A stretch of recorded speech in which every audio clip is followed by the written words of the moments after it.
بعد ذلك فله عذاب علیم۔ صدق اللہ مولانا العظیم وبلغنا رسوله النبی الکریم الامین ونحن علی ذلك لمن الشاہدین والشاکرین والحمد للہ رب العالمین۔ رب اشرح لی صدری ویسر لی امری واحلل عقدۃ من لسانی یفقہوا قولی۔ اللہم ارنا الحق حقا وارزقنا اتباعہ وارنا الباطل باطلا وارزقنا اجتنابہ۔ اللہم ارنا الاشیاء کما ہی ان اللہ وملائکتہ یصلون علی النبی یا ایہا الذین آمنوا صلوا علیہ وسلموا تسلیما۔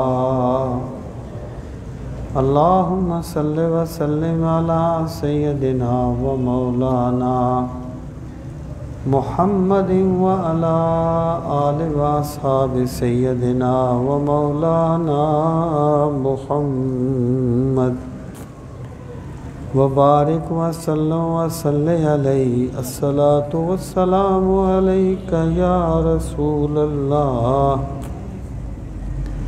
وعلی آلک و اصحابک یا حبیب اللہ۔ صلی اللہ علی محمد عدد ما ذکرہ الذاکرون وعدد ما غفل عن ذکرہ الغافلون۔ یہ 7ویں پارے کا تیسرا رکوع شروع ہو رہا ہے۔ 7ویں پارے کا تیسرا رکوع شروع ہو رہا ہے۔ اعوذ باللہ من الشیطان الرجیم، بسم اللہ الرحمن الرحیم۔ یا ایہا الذین آمنوا لیبلونکم اللہ بشیء من الصید تنالہ ایدیکم ورماحکم لیعلم اللہ من یخافہ بالغیب۔ یہ جو آیہ کریمہ ہے، اس میں اللہ رب العزت نے اہل ایمان کی ایک ابتلا یا ایک امتحان کا ذکر فرمایا۔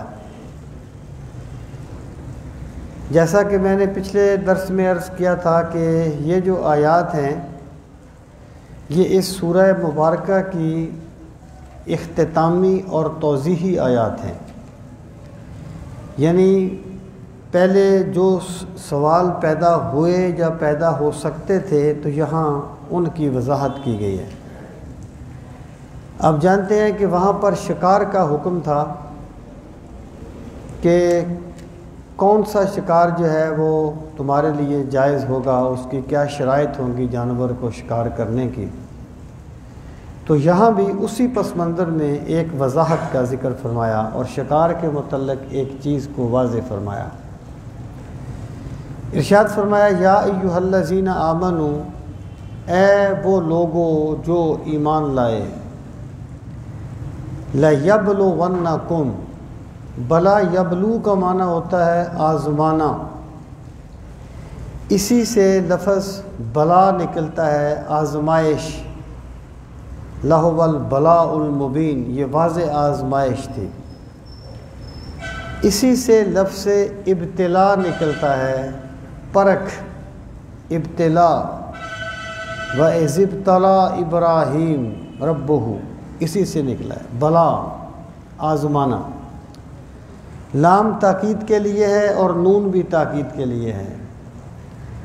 لَيَبْلُوَنَّكُمْ، یقیناً آزمائے گا تمہیں اللہ تعالیٰ بِشَیْءٍ، کچھ چیز کے ساتھ، من الصید، شکار میں سے۔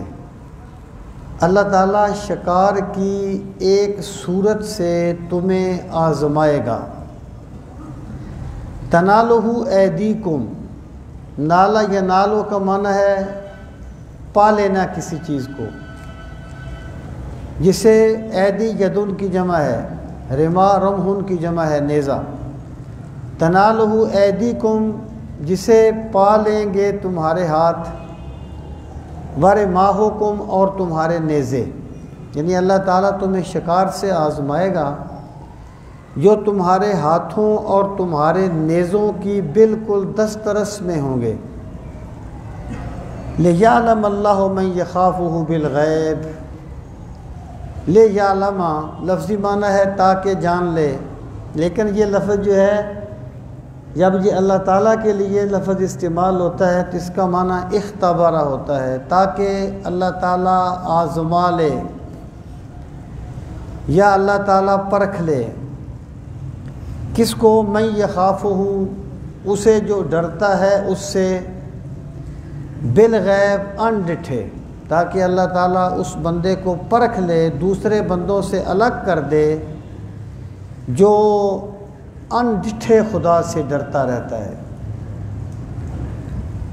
فمن اعتدی بعد ذالک، فمن پس جو اعتدی سرکشی اختیار کرے گا، حد سے بڑھے گا، بعد ذالک اس کے بعد، فلہ پس اس کے لیے ہے عذاب علیم، بڑا دردناک عذاب۔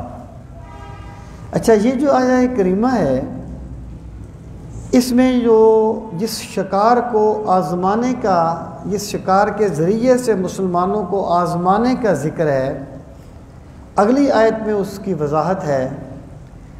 اس سے مراد یہ ہے کہ جب تم حالت احرام میں ہو تو شکار تمہارے سامنے آ جائیں گے، جس طرح بنی اسرائیل کو ہفتے کے دن وہ مچھلیاں پکڑنے سے منع کیا گیا تھا، کوئی تو مچھلیاں سطح سمندر پر بڑی کثرت سے آ جاتی تھی، تو یہ ان کی ایک آزمائش تھی، ان کا امتحان تھا۔ پہلی بات تو یہ ہے کہ عربوں کا معاملہ تو یہ تھا کہ شکار ان کا معاش بھی تھا اور ان کی معیشت بھی، یعنی ایک خورد و نوش کا بہت بڑا ذریعہ جانوروں کو شکار کرنا تھا۔ اچھا، دوسری بات یہ ہوتی ہے کہ جو شکاری ہوتا ہے جب اس کے سامنے شکار ہو اور وہ اسے پکڑ سکتا ہو، اسے کہا جائے کہ تم انہیں پکڑنا نہیں ہے، تو اس سے پوچھو اس کے دل پہ کیا بیتتی ہے، کیا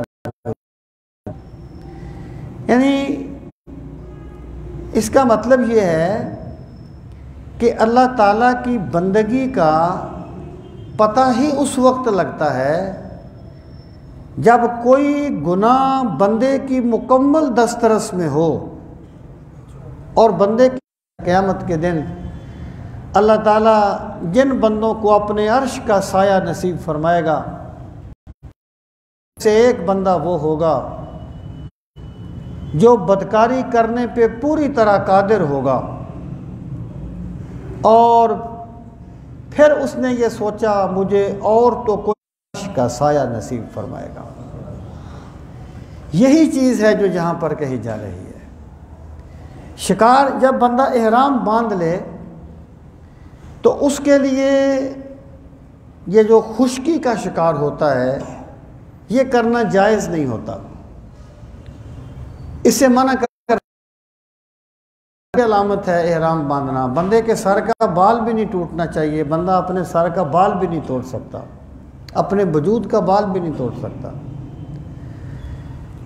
تو یہ بندے کا یعنی حرم کی یہ احرام کی حالت میں شکار کرنا منع ہے، تو بہانوں سے اس کا شکار کرنا شروع کر دیا تھا۔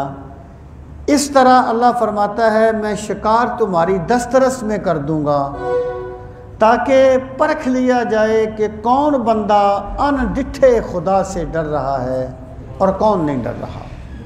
ارشاد فرمایا کہ اے ایمان والو، اللہ تمہیں لازمی آزمائے گا کچھ شکار سے، تنالہ ایدیکم ورماحکم، جو تمہارے ہاتھوں کی دسترس میں ہوگا، تمہارے نیزوں کی دسترس میں ہوگا۔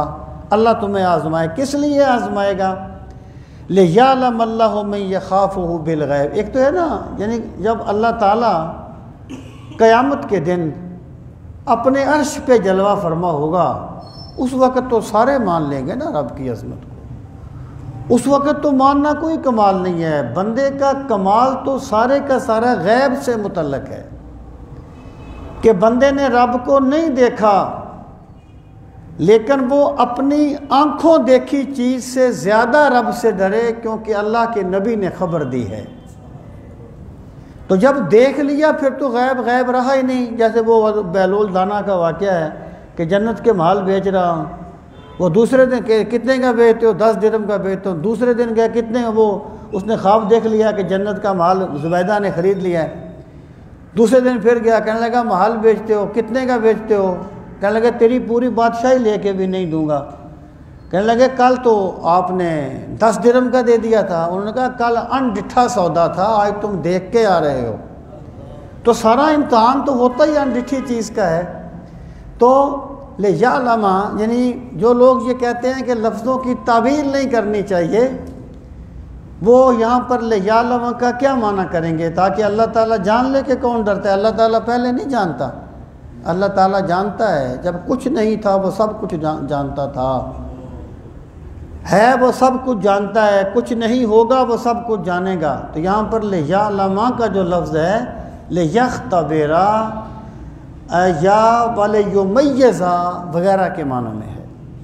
فَمَنِ اعْتَدَىٰ بَعْدَ ذَلِكَ فَلَهُ عَذَابٌ أَلِيمٌ۔ یہ جو تمہارا امتحان ہے نا شکار کو کرنے یا نہ کرنے کا، یہ صرف کوئی تمہارے ساتھ کوئی کھیل نہیں کھیلا جا رہا، بلکہ جو بندہ اپنے جذبات کو حکم الہی کے سامنے جھکا دے گا، اللہ اسے اجر عظیم عطا فرمائے گا۔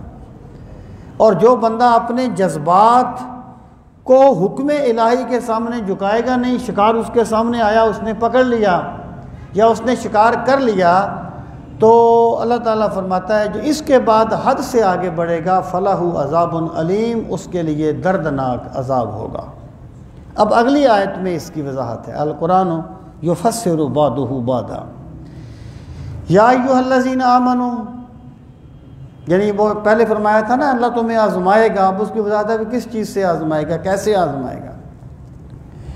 اے وہ لوگوں جو ایمان لائے، لا تقتلوا الصید، شکار کو قتل نہ کرو، یعنی شکار کر کے اسے اپنے کھانے کا سامان نہ کرو، اسے قتل نہ کرو۔ وَأَنْتُمْ حُرُمٌ، اور حالت یہ ہو کہ تم حالت احرام میں ہو۔ جب تم حالت احرام میں ہو تم جانوروں کا شکار نہ کیا کرو۔ وَمَنْ قَتَلَهُ مِنْكُمْ مُتَعَمِّدًا، ومن، اور جس نے قتلہ اسے قتل کر دیا، منکم تم میں سے، متعمدن جان بوجھ کے، جس نے تم میں سے جان بوجھ کے اسے قتل کر دیا، فجزاء، یعنی ایک تو یہ ہے نا کہ گاڑی جا رہی ہے، گاڑی کے نیچے آ کے کوئی جانور مر گیا، وہ گناہ تو نہیں ہے نا، اس کا کوئی کفارہ ہوگا تو وہ الگ بات ہے۔ یہاں پر چیز ہے فَلَهُ عَذَابٌ علیم کی یہ تفسیر ہے کہ جس نے جان بوجھ کے کسی کو قتل کیا، فَجَزَاءٌ مِثْلُ مَا قَتَلَ مِنَ النَّعَمِ، پس اس کا بدلہ ہے مثل و مثل ما قتل، جو اس نے قتل کیا، من النعم، چوپایوں میں سے، یعنی اگر بالفرض اس نے ہرن کا شکار کیا ہے تو ہرن کے قد کاٹ کا کوئی جانور، جیسے بکری ہے یا اس طریقہ خرگوش کا شکار کیا تو اس کے قد کاٹ کا کوئی جانور جو ہے وہ اس کی طرف سے کفارہ ہوگا۔ ما قتل من النعم یحکم بہ ذوا عدل منکم، اب فیصلہ کون کرے گا بھئی کہ جو جانور قتل ہوا ہے، جس جانور کا اس نے شکار کیا ہے، اس کے بدلے میں کون سا جانور وہ ذبح کر کے اس کا صدقہ کرے گا یا اس کا جو کفارہ آگے آ رہا ہے وہ دے گا۔ تو اللہ پاک نے فرمایا یحکم بہ، اس کا فیصلہ کریں گے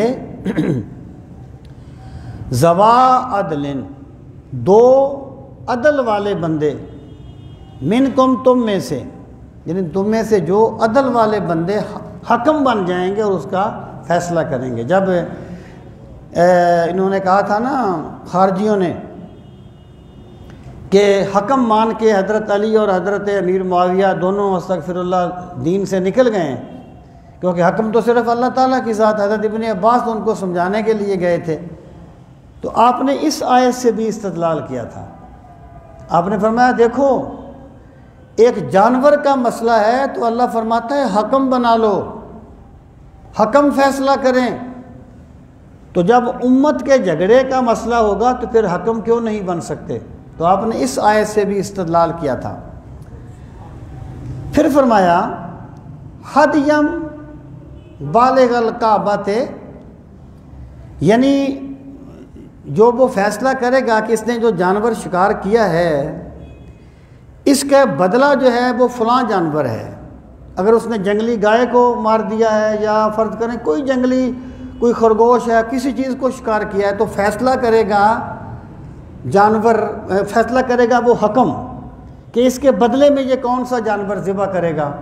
اب وہ جو جانور ہوگا ہدیم بالغ الکعبہ، وہ ہدی ہوگی اور وہ کعبہ کی طرف بھیج دی جائے گی، یعنی فرض کریں اس کا بدلہ ایک بکری ہے یا گائے ہے، تو گائے جو ہے وہ کعبہ میں بھیجی جائے گی، یعنی حرم میں، وہاں پر وہ ذبح کر کے فقراء اور مساکین میں تقسیم کر دی جائے گی۔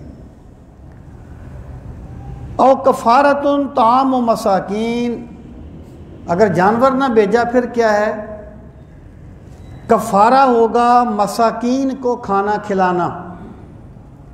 مراد یہ ہے کہ جتنا اس کی قیمت لگا کے جتنا یعنی صدقہ فطر ہوتا ہے یا جتنی اس کی قیمت بنتی ہے وہ مساکین کو کھانا کھلا دیا جائے، یہ اس کی دوسری صورت ہے۔ او عدل ذالک صیامن، یا اس کے برابر روزے رکھے گا، جس نے جانور کو اس طریقے سے مار دیا حالت احرام میں، یا وہ، اور یاد رہے کہ اگر وہ جانور کھانے والا ہو، جس کو جو حلال ہے شریعت میں کھایا جاتا ہے، تو اس کا فیصلہ کریں گے دو عادل آدمی۔ اگر وہ جانور ایسا ہے جو کھایا نہیں جاتا، مثلا کسی نے فرض کریں شیر کو مار دیا، ریچھ کو مار دیا، یا کوئی ایسا جانور مار دیا، تو اس کا بھی کفارہ ہوگا، لیکن وہ ایک بکری سے زیادہ نہیں ہوگا، یعنی اس کے بدلے میں صرف ایک بکری ہوگی ہر حال میں، وہ جتنا بڑا بھی ہو، اگر وہ کھایا جانے والا جانور نہ ہو۔ اگر کھایا جانے والا ہو تو پھر اس کی یہ صورتیں ہیں۔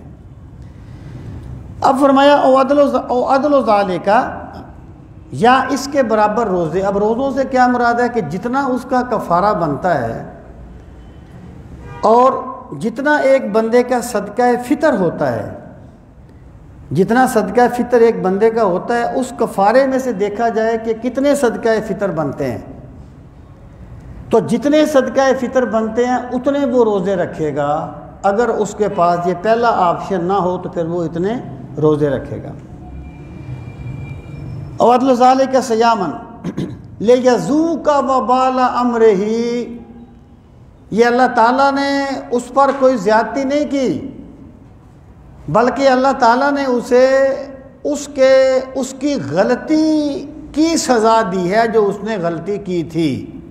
مراد یہ ہے کہ جب تم نے احرام باندھ لیا تھا تو اس کا مطلب یہ تھا کہ تم امن کی علامت بن گئے ہو، اب تم نے کسی کو نقصان نہیں پہنچانا، تم نے احرام باندھ کے ایک جانور کا شکار کیا ہے، تم نے جو حالت احرام کی قدردانی نہیں کی، اس کے بدلے میں تمہیں یہ چیزیں تم پر لازم کی گئیں، لیذوق وبال امرہ، تاکہ وہ چکھ لے اپنے کام کا انجام۔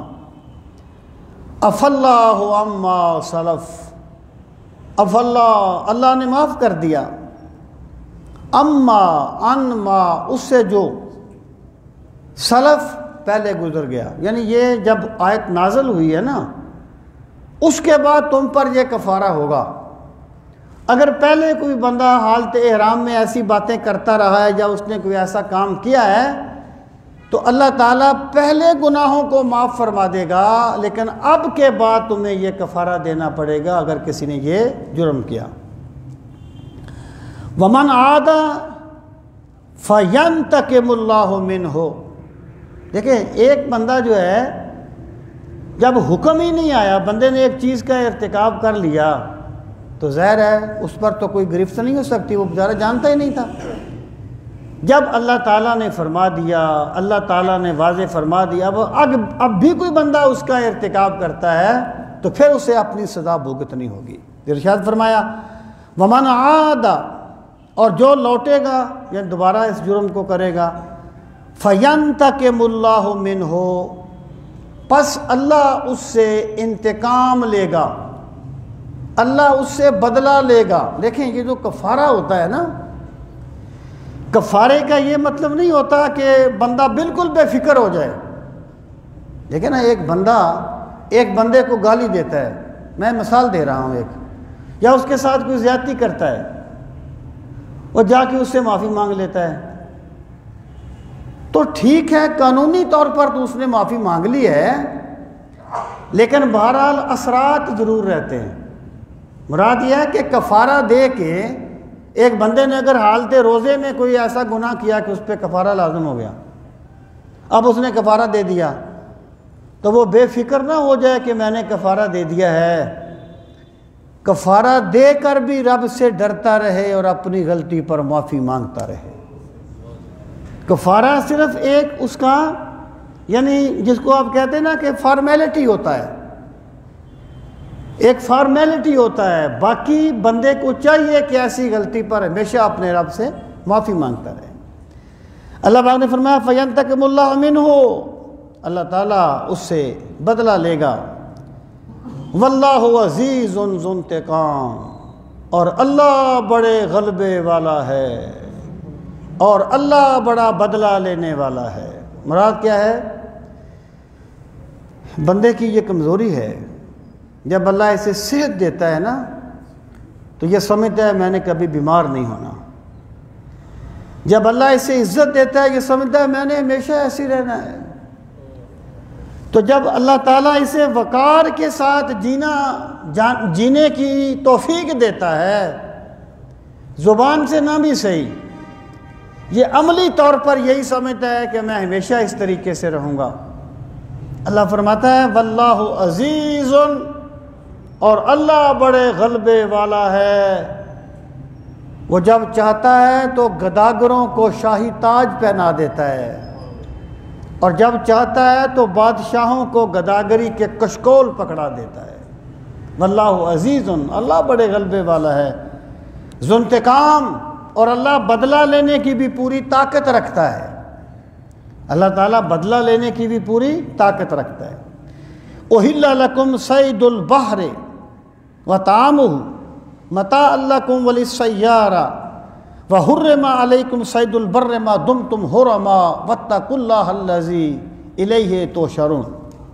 احل، حلال کر دیا، وہ خشکی کے شکار کا حکم تھا، اب یہ طریق یعنی دریا کا جو بندہ سفر کر رہا ہے وہاں کی مچھلی پکڑ لی وغیرہ اس کا ذکر ہے۔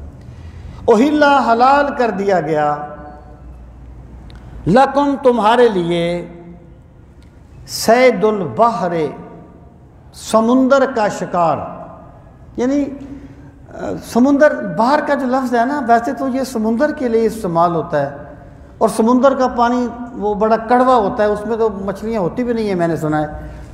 مراد یہ ہے کہ باہر کا جو لفظ ہوتا ہے یہ پانی کے بہت بڑے ذخیرے کے لیے استعمال ہوتا ہے، جیسے بحران ھذا عذب فرات و ھذا ملح اجاج، کہ دو سمندر ہیں، بحر ہیں، ایک میٹھا ہے ایک کڑوا ہے، تو میٹھا تو سمندر کا پانی نہیں ہوتا نا، تو اس سے مراد ہوتی ہے پانی کا بہت بڑا ذخیرہ۔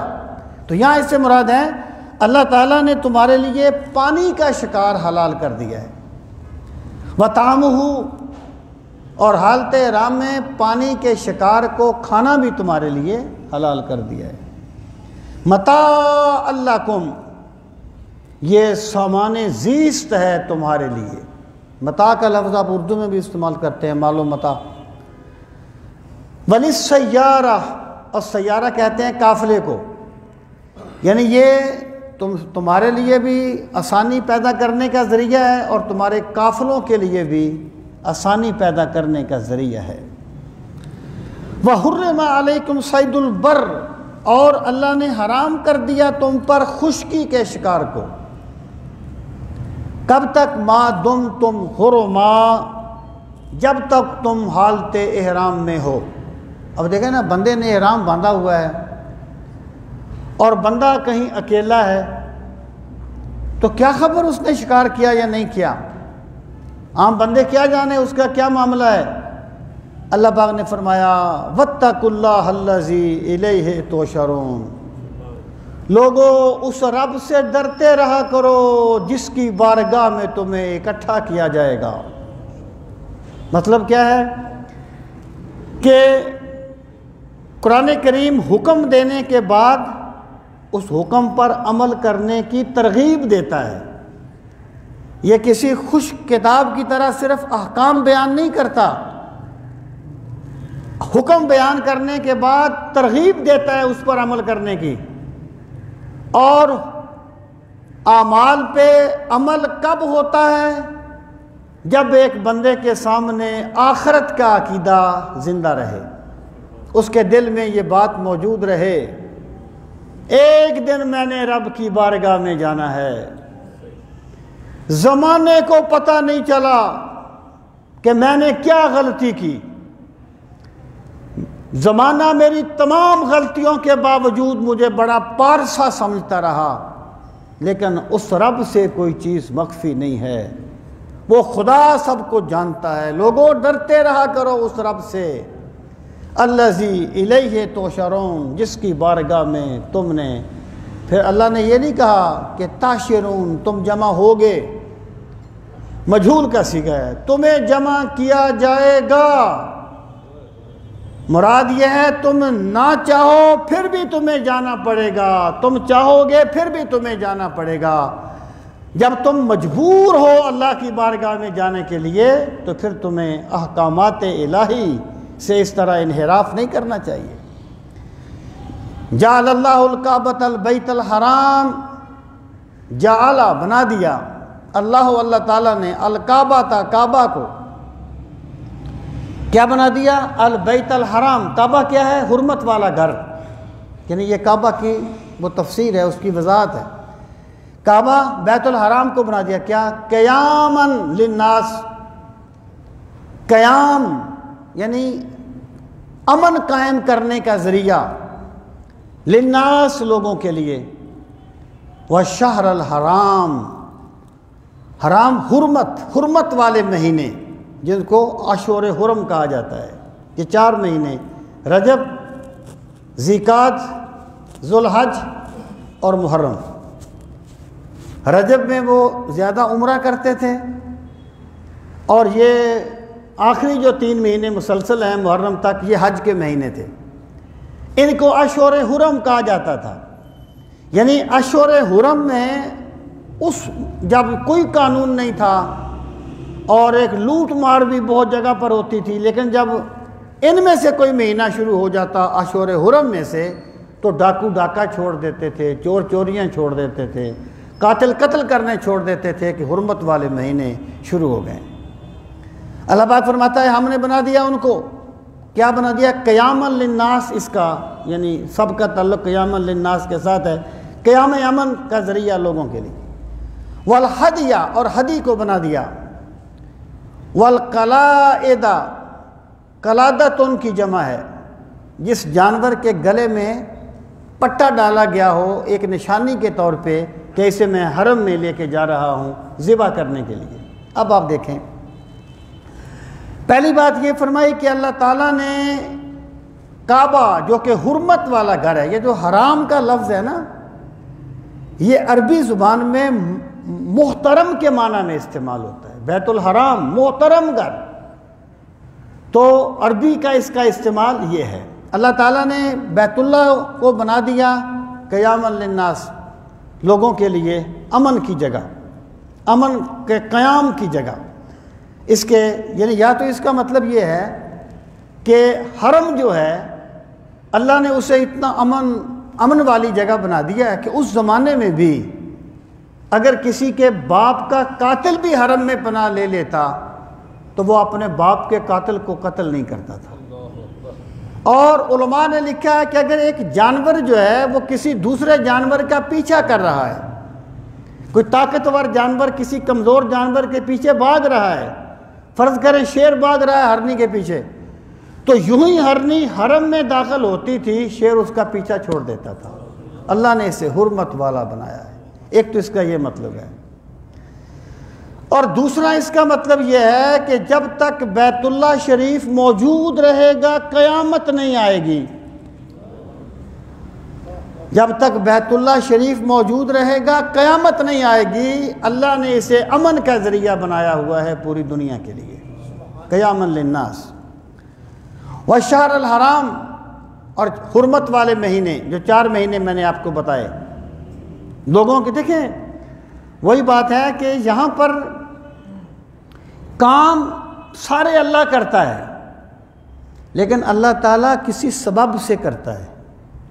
اگر شیر نے ہرنی کا پیچھا چھوڑا ہے تو اسے لاٹھی لے کے نہیں یا کوئی گولی مار کے نہیں اس کو دوڑایا گیا تھا، اللہ نے اس کے دل میں یہ بات ڈال دی تھی کہ رک جا میرا حرم شروع ہو گیا ہے۔ تو کام سارے اللہ کرتا ہے لیکن ایک سبب سے کرتا ہے۔ تو جب حرمت والے مہینے شروع ہوتے اللہ تعالیٰ نے اتنا احترام ان کے دلوں میں، لوگوں کے دلوں میں ڈالا ہوا تھا، تو وہ اس وقت نہ کوئی ڈاکہ مارتے تھے نہ لوٹ مار کرتے تھے۔ والہدی والقلائد، ہدی جو جانور کو جس کو ذبح کرنے کے لیے لاتے ہیں، اور قلائد جس کے گلے میں وہ قلادہ، یہ قلائد یہ اسی صورت کے شروع میں بھی آیا تھا، دوسری آیت کے شروع میں قلائد کا لفظ آیا تھا۔ وہاں میں نے عرض کیا تھا کہ ہوا کیا تھا کہ وہ یعنی جانور مسلمانوں کے ہانک کے لے گئے، جب اگلا سال آیا اور مکہ فتح ہو گیا تو وہ جو مشرک تھے انہی کے گلے میں قلادے ڈال کر حرم میں لے آئے کہ ہم اسے ذبح کریں گے، ہم اسے ذبح کریں گے، یہ ہدی کے طور پر لے آئے۔ اب مسلمانوں نے سوچا کہ جانور تو ہمارے ہیں اور یہ لے کے آ گئے ہیں، تو اللہ پاک نے فرمایا اگرچہ جانور تمہارے ہیں، اگرچہ یہ چھین کے لے گئے تھے، لیکن اب ان کے گلوں میں قلادے پڑے ہوئے ہیں، اب تمہیں اللہ کے نام کا احترام کرنا ہوگا اور تم ان سے یہ جانور چھین نہیں سکتے۔ تو یہاں پر بھی وہ فرمایا والقلائد، اور قلادے جو ہیں جن کے گلے میں قلادے ہوتے ہیں ہم نے ان کو بھی امن کا ذریعہ بنا دیا ہے۔ ذالکا، یہ سب کچھ کس لیے ہوا؟ یعنی ذالکا یہ لفظ میں آپ سے عرض کرتا رہتا ہوں کہ ویسے ذالکا اس میں اشارہ بعید ہے، یعنی آپ نے اگر کسی قریبی چیز کو اشارہ کرنا ہے کہ بھی یہ کتاب، آپ کہیں گے ھذا کتاب یا ھذا الکتاب، اگر دور کی کتاب کی طرف اشارہ کرنا آپ کہیں گے ذالک الکتاب، یہ اس کا استعمال ہے۔ لیکن قرآن کے استعمالات اپنے ہیں، قرآن کا اپنا استعمال ہے، قرآن کی ساری گرامر جو ہے وہ اپنی گرامر ہے، اور حق یہ ہے کہ قرآن جو ہے وہ عربوں کی گرامر کے تابع نہیں ہے، عرب قرآن کی گرامر کے تابع ہیں۔ یہ بالکل یعنی قرآن کریم کا اپنا ایک اسلوب ہے۔ اب دیکھیں مثلا فاسق کا لفظ ہے، ہم فاسق کا لفظ کفر سے نیچے بولتے ہیں کہ اگر ایک بندے نے یہ کہا میں نماز کو نہیں مانتا وہ کافر ہے، ایک بندے نے کہا مانتا ہوں لیکن پڑھ نہیں سکا وہ فاسق ہے، یا پڑھتا نہیں ہوں وہ فاسق ہے۔ لیکن قرآن کریم میں فسق کا لفظ عام استعمال ہوتا ہے، کفر کے لیے بھی آ جاتا ہے، فسق کے لیے بھی آ جاتا ہے، صالحین کا لفظ انبیاء کے لیے بھی آ جاتا ہے، شہداء کے لیے بھی آ جاتا ہے، اور دیگر مقربین کے لیے بھی آ جاتا ہے۔ اب قرآن کریم کا اپنا استعمال ہے۔ تو ذالک کا جو لفظ ہوتا ہے نا، ذالک کا قرآنی اصطلاح میں یہ کبھی کبھی جس چیز کا مرتبہ بڑا بلند ہو اس کی طرف اشارہ کرنے کے لیے اگرچہ قریب ہو آ جاتا ہے، جیسے ذالک الکتاب لا ریب فیہ، کتاب تمہارے سامنے ہے لیکن ذالک الکتاب ہے۔ اور یہاں پر یہ کبھی کبھی جو ذکر گزرا ہے نا اس کی طرف اشارہ کرنے کے لیے ذالکہ کا لفظ آ جاتا ہے. یعنی ترجمے میں ہم یہ کریں گے کہ یہ تمہیں اس لیے کہا جا رہا ہے، ذالکہ یہ اس لیے ہے لتعلموا تاکہ تم جان لو، ان اللہ یعلم ما فی السماوات وما فی الارض کہ بے شک اللہ تعالیٰ جانتا ہے جو کچھ آسمانوں میں ہے اور جو کچھ زمین میں ہے. یعنی یہ جو احکامات اللہ تعالیٰ دے رہا ہے نا، تمہاری نفسیات اور تمہارے دلوں میں جو کچھ چھپا ہوا ہے، اللہ تعالیٰ اس کے مطابق تمہیں احکامات دے رہا ہے. ابھی تم نے بات کہی نہیں ہے، تمہارے دل میں ہے کہ ہم یوں کریں گے، تو اللہ تعالیٰ اس کے مطابق حکم دے رہا ہے. تو اس کا مطلب یہ ہے، یہ اس چیز کی دلیل ہے کہ اللہ تعالیٰ جانتا ہے جو کچھ آسمانوں میں ہے اور جو کچھ زمین میں ہے. وَأَنَّ اللَّهَ بِكُلِّ شَيْءٍ عَلِيمٌ اور بے شک اللہ تعالیٰ ہر شے کو خوب جاننے والا ہے. مراد یہ ہے کوئی چیز اللہ تعالیٰ کے علم سے باہر نہیں ہے. اعلموا ان اللہ شدید العقاب وان اللہ غفور الرحیم، اور جان لو ان اللہ بے شک اللہ تعالیٰ شدید العقاب بڑی سخت گرفت کرنے والا ہے، بڑی سخت سزا دینے والا ہے. شدید العقاب وان اللہ غفور الرحیم اور بے شک اللہ تعالیٰ بہت زیادہ بخشنے والا اور بہت زیادہ رحم فرمانے والا ہے. دیکھیں ایمان جو ہے نا، ایمان وہ خوف اور رجا کی درمیانی کیفیت کا نام ہے کہ بندہ اللہ سے ڈرتا رہے لیکن اللہ کی رحمت سے مایوس نہ ہو. بندہ اللہ کی رحمت کی پوری امید رکھے لیکن وہ اللہ تعالیٰ کے رحمت کو نافرمانی کا ذریعہ نہ بنا لے، اللہ تعالیٰ کی بغاوت کا ذریعہ نہ بنا لے کہ خدا بڑا رحیم ہے اس لیے وہ گناہ کرنا شروع کر دے. اللہ تعالیٰ دونوں صفات کو بیان فرماتا ہے. نبئ عبادی انی انا الغفور الرحیم، میرے بندوں کو بتا دیجئے میرے نبی صلی اللہ علیہ وسلم میں بہت زیادہ بخشنے والا ہوں، وَأَنَّ عَذَابِي هُوَ الْعَذَابُ الْعَلِيمُ اور میرا عذاب بھی بڑا سخت عذاب ہے. تو یہاں پر آپ غور فرمائیں، اللہ تعالیٰ نے پہلے اپنے سختی کا بیان فرمایا کہ اللہ تعالیٰ سخت سزا دینے والا ہے، اور پھر فرمایا وَأَنَّ اللَّهَ غَفُورٌ الرَّحِيمٌ، دو صفتیں بیان فرمائیں. وَأَنَّ اللَّهَ غَفُورٌ، دو صفتیں بیان فرمائیں اپنی کہ اللہ تعالیٰ بہت زیادہ بخشنے والا بھی ہے اور بہت زیادہ رحم بھی فرمانے والا ہے. یعنی وہاں پر صرف ایک چیز تھی، سخت سزا دینے والا، یہاں پر دو صفتیں بیان فرما دی، بخشنے والا بھی ہے رحم فرمانے والا بھی ہے. اس کا مطلب یہ ہے اللہ تعالیٰ گرفت فرماتا ہے، اور ایمان جتنا مضبوط ہوتا ہے بندہ اتنا ہی زیادہ خشیت الہی سے کانپتا ہے. انبیاء، مقربین، صالحین سب خشیت الہی سے کانپتے رہتے تھے، یہ ابدیت کا تقاضا ہے. لیکن اللہ تعالیٰ کی جو رحمت ہے وہ اس کے غضب پر سبقت لے گئی ہے. سبقت رحمتی علی غضبی، میری رحمت میرے غضب پر سبقت لے گئی. تو اللہ تعالیٰ نے جب بخشش کا ذکر فرمایا تو اپنی دو صفات کو بیان فرمایا کہ وہ بہت زیادہ بخشنے والا بھی ہے اور بہت زیادہ رحم فرمانے والا بھی. آگے فرمایا وَمَا عَلَى الرَّسُولِ إِلَّا الْبَلَاغُ. اب یہ رسول کریم صلی اللہ تعالیٰ علیہ وآلہ وسلم کے منصب کو واضح فرما دیا.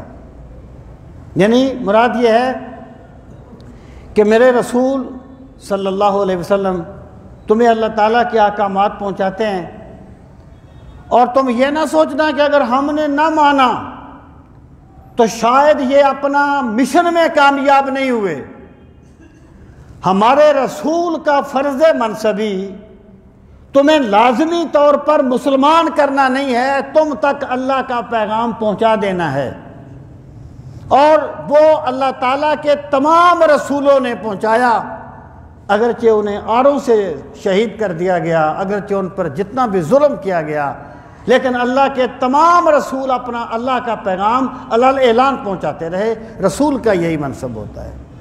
یعنی جو بندہ یہ کہتا ہے کہ استغفر اللہ، اللہ تعالیٰ کے انبیاء جو ہیں وہ اپنے مقصد میں کامیاب نہیں ہوئے کیونکہ کسی نبی پر کوئی بندہ بھی ایمان نہیں لایا، کسی پر چند بندے ایمان لائے اور رسول دنیا سے چلے گئے، وہ بنیادی طور پہ غلط کہہ رہا ہے، کیونکہ اس نے پیغمبروں کا منصب ہی نہیں پہچانا. پیغمبروں کا منصب لازمی طور پہ مسلمان کرنا نہیں تھا. اگر بندوں کو لازمی طور پہ مسلمان کرنا ہوتا تو اللہ خود کر لیتا. اسے کیا پڑی تھی پیغمبر بھیجنے کی، کیا پڑی تھی دلائل دینے کی؟ وہ جو اللہ پاک نے خود فرمایا کہ وَلَوْ شَاءَ رَبُّكَ لَآمَنَ مَنْ فِي الْأَرْضِ كُلُّهُمْ جَمِيعًا، اگر تیرا رب چاہتا تو سارے زمین والے ایمان لے آتے. اس کا مطلب کیا ہے؟ اگر اللہ تعالیٰ تمہارا اختیار چھینتا اور تمہیں جبراً مسلمان کرنا چاہتا تو تم سارے مسلمان ہوتے، لیکن پھر تمہارا امتحان ختم ہو جاتا. اللہ تعالیٰ تمہیں جبراً سجدہ ریز نہیں کروانا چاہتا، اللہ تعالیٰ تمہیں اختیار دے کے تم سے اپنے سجدوں کا تقاضا کرتا ہے. یہی تو بنیادی بات ہے. تو یعنی رسول کے بارے میں کیسے کہا جا سکتا ہے؟ کیونکہ رسولوں کا تو مشن ہی یہ تھا کہ انہوں نے اللہ کا پیغام ان کے بندوں تک پہنچانا ہے، وہ انہوں نے پہنچا دیا. رسول کریم صلی اللہ تعالیٰ علیہ وآلہ وسلم نے اتمام حجت کرتے ہوئے جب حجۃ الوداع کا موقع آیا نا، آپ نے فرمایا لوگو حل بلغت، کیا میں نے اللہ کا پیغام پہنچا دیا؟ ہر طرف سے آوازیں آئیں بلغت یا رسول اللہ، ادیت و احسنت، اے اللہ کے رسول آپ نے پیغام پہنچا دیا اور ایسے پہنچا دیا جیسے پہنچانے کا حق تھا. اللہ تعالیٰ کے رسولوں کا مشن جو ہے وہ بلاغ ہے. بلاغ یاد رکھنا اس بات کو. اور کوئی بھی دائی، کوئی بھی دین کا کام کرنے والا، اس کی کامیابی کا معیار یہ نہیں ہے کہ لوگوں نے اس کو مانا ہے کہ نہیں مانا. اس کی کامیابی کا معیار نہیں ہے کہ لوگ اس سے کتنے خوش ہوئے تھے. اس کی کامیابی کا معیار یہ ہے اس نے اللہ کی رضا کے لیے اللہ کا پیغام پہنچایا کہ نہیں پہنچایا. جب اس نے اللہ کا پیغام پہنچا دیا، ایک بندہ بھی اس کی بات نہ مانے، دائی کامیاب ہوتا ہے. دائی دنیا سے زندگی کی بازی جیت کے جاتا ہے. اور جو بندہ کوئی بھی دین کا کام کرتا ہے اسے اپنی سوچ کو گرانا نہیں چاہیے، اسے بندوں کو خوش کرنے کے لیے دین کا حلیہ نہیں بگاڑنا چاہیے. رازق بندے نہیں ہیں، رازق میرا رب ہے. عزت بندوں کے پاس نہیں، میرے رب کے پاس ہے. جو بندہ بھی دین کا کام کرے وہ یہ نہ دیکھے کہ میں یہ چاہتا تھا مجھے مطلوبہ نتائج نہیں ملے.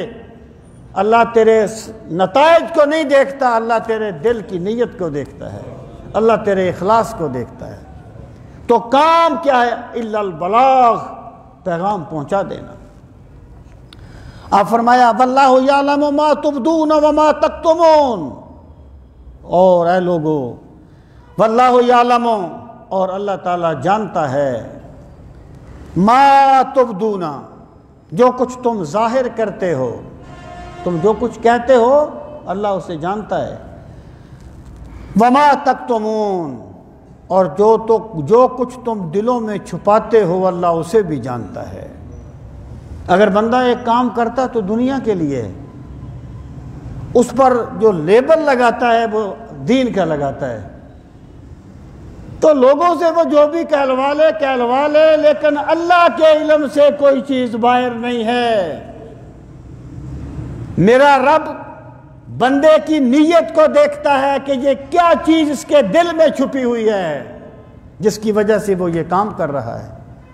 تو بندے کو چاہیے کہ بندہ اپنے اعمال کا تجزیہ کرتا رہے کہ اس میں اللہ کی رضا کتنی ہے، اس میں کتنا کچھ کیا کچھ چھپا ہوا ہے.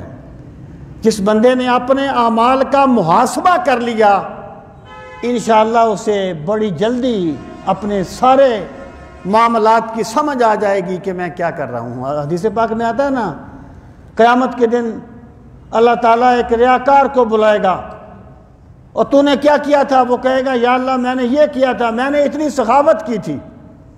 اللہ پاک فرماتا ہے تو نے یہ جو کچھ بھی کیا تھا لوگوں سے سخی کہلوانے کے لیے کیا تھا، اس لیے کیا تھا کہ لوگ کہیں بڑا سخی ہے۔ تجھے لوگوں نے سخی کہہ دیا، تو نے میری رضا کے لیے تو کیا ہی نہیں تھا، تجھے اجر کیسے ملے گا؟ تو بندہ سوچے کہ میں کیا کرتا ہوں، اور اللہ کے علم سے نہ کوئی مخفی چیز چھپی ہوئی ہے نہ کوئی ظاہری چیز چھپی ہوئی ہے۔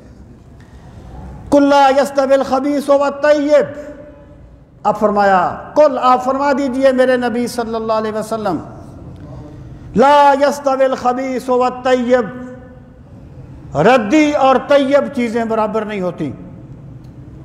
یعنی یہ جو خبیث کا لفظ ہے نا، یہاں پر یہ طیب کے مقابلے میں ہے۔ طیب کیا ہے؟ عمدہ چیز، اور خبیث کیا ہے؟ ردی چیز۔ ایک بندہ 1 روپیہ خرچ کرتا ہے اللہ کی رضا کے لیے کرتا ہے، یہ طیب ہے۔ ایک بندے نے لاکھوں خرچ کیے لیکن کسی اور مقصد کے لیے کیے، یہ خبیث ہیں۔ اللہ فرماتا ہے میری بارگاہ میں طیب کی قدر ہوتی ہے، خبیث کی قدر نہیں ہوتی۔ قُلْ لَا يَسْتَوِي الْخَبِيثُ وَالطَّيِّبُ، ایک بندہ رزق حلال کماتا ہے، ممکن ہے اس کا گزارا مشکل ہوتا ہو، عین ممکن ہے۔ ایک بندہ حرام کماتا ہے، ممکن ہے اس کے پاس بہت سے پیسے ہوں، آخرت کا اجر تو بات کی بات ہے۔ میرا رب رزق حلال کی جو برکتیں اس دنیا میں دکھا دیتا ہے، حرام اس کا گرد راہ کو نہیں پہنچ سکتا۔ قُلْ لَا يَسْتَوِي الْخَبِيثُ وَالطَّيِّبُ، خبیث اور طیب برابر نہیں ہیں۔ آگے فرمایا وَلَوْ أَعْجَبَكَ كَثْرَةُ الْخَبِيثِ، اگرچہ تجھے خبیث چیز کی کثرت بڑی بھلی لگے، اگرچہ تجھے یہ لگے کہ وہ بندہ رشوہ حرام کھاتا ہے، اس کے پاس بڑا پیسہ ہے، اللہ فرماتا ہے میری بارگاہ میں کوئی قدر و قیمت نہیں ہے ان چیزوں کی، میں تو طیب چیز کی قدر کرتا ہوں۔ وہ جو حدیث پاک میں آتا ہے کہ جو بندہ اللہ کی رضا کے لیے 1 درہم صدقہ کرتا ہے، اللہ تعالیٰ اپنے دست قدرت میں لے کے اس کی پرورش فرماتا ہے، حتیٰ یکون مثل جبل احد، یہاں تک کہ جب قیامت کے دن وہ اللہ کی بارگاہ میں جائے گا تو وہ 1 کھجور احد پہاڑ جتنی کھجوریں بن چکی ہوں گی۔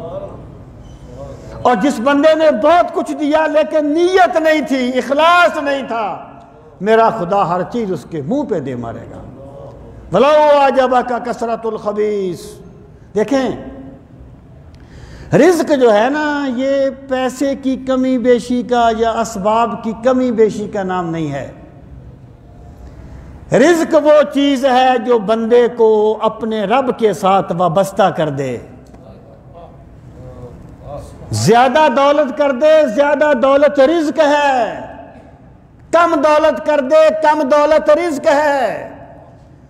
اگر بندہ اس طریقے سے کماتا رہے کہ دل کا سکون برباد ہو جائے اور میرے رب کا عذاب کئی صورتوں میں آ جائے، برے دوست مل جائیں، سوچ بدل جائے، غلطیوں پر غلطیاں کرتا جائے، تو اس کا مطلب یہ ہے اللہ تعالیٰ اس بندے سے ناراض ہے، اس کی کوئی قدر و قیمت اللہ کی بارگاہ میں نہیں ہے۔ وَلَوْ أَعْجَبَكَ كَثْرَةُ الْخَبِيثِ، اگر جب تجھے خبیث چیز کی کثرت تعجب میں ڈالے، پھر فرمایا فَاتَّقُوا اللَّهَ، اللہ سے ڈرتے رہا کرو۔ یا اولی الالباب، اے اصحاب دانش، اولی کا معنی والے، الباب لبن کی جمع ہے، عقل، دانش، یعنی لب کہتے ہیں کسی چیز کے نچوڑ کو۔ عقل جو ہے نا یہ بندے کی زندگی کا نچوڑ ہوتی ہے۔ اگر یہ وحی کے تابع ہو جائے تو عقل نورانی بن جاتی ہے، اور اگر عقل جو ہے وہ وحی کے مخالف چل پڑے تو عقل برہانی بن جاتی ہے۔ ایک دانش نورانی، ایک دانش برہانی ہے۔ دانش برہانی حیرت کی فراوانی، دانش برہانی جتنی آتی ہے بے چینی بڑھتی ہے، اور دانش نورانی جب آتی ہے تو بندہ رب کو اپنے سامنے جلوہ فرما دیکھتا ہے۔ تو فرمایا فاتقوا اللہ یا اولی الالباب، اے ارباب دانش اللہ سے ڈرتے رہا کرو، اللہ تعالیٰ کی نافرمانی سے بچتے رہا کرو۔ کس لیے؟ اللہ تمہاری بندگی کا محتاج نہیں ہے، اللہ تمہارے پراپوگنڈوں کا محتاج۔ وہ تنظیموں میں ایک نا پراپوگنڈا سیکٹری ہوتا تھا، پتہ نہیں اب ہوتا ہے کہ نہیں ہوتا، پراپوگنڈا سیکٹری عہدہ تھا ایک تنظیموں میں، جس کا کام ہی پراپوگنڈا کرنا ہوتا تھا۔ تنظیمی ایک ضرورت ہے نا جی، وہ پھر یعنی اس کا استعمال کیسا ہے وہ الگ چیز ہے۔ ہاں جی، اب وہ نشر و اشاعت اور چیز ہے، وہ اور چیز ہے، پراپوگنڈا اور ہوتا ہے۔ جیسے یہ نہیں ہوتے جو جعلی قسم کے پیر ہوتے ہیں، انہوں نے کچھ مرید رکھے ہوتے ہیں جو ان کی کرامتیں ویسی بنا بنا کے سناتے رہتے ہیں، یہ ہوتے ہیں پراپوگنڈا سیکٹری۔ وہ ایک صاحب، پتہ نہیں بات سچی ہے، مجھے ایک دوست نے بتایا، کہتا ہے وہ فلاں بندے سے، فلاں بندے کے مرید نے کہا کہ میرے پیر صاحب پر ایک کتاب لکھ دے۔ کہتے ہیں میں نے کہا 5 لاکھ لوں گا، بڑی پرانی بات ہے، 5 لاکھ لوں گا۔ اس نے کہا یار 5 لاکھ کیوں؟ اس نے کہا ساری کرامتیں میں نے خود بنانی ہیں۔ یہ ہوتا ہے جی پراپوگنڈا۔ تو اللہ تعالیٰ کی جو ذات ہے وہ کسی پراپوگنڈے کی محتاج نہیں ہے۔ اللہ تمہاری عبادت کا، تمہاری تائید کا محتاج نہیں ہے۔ لعلکم تفلحون، اللہ تمہیں اس لیے یہ حکم دے رہا ہے کہ میرے بندو تم دارین کی کامیابیاں پا جاؤ، تم دارین کی فلاح پا جاؤ، تم دنیا اور آخرت کی زندگی میں کامیاب ہو جاؤ۔ اللہ تمہیں حکم جو دیتا ہے تمہاری کامیابی کے لیے دیتا ہے۔ اللہ تعالی ہم سب کو دین کا فہم صحیح نصیب فرمائے۔ وما علینا الا البلاغ المبین۔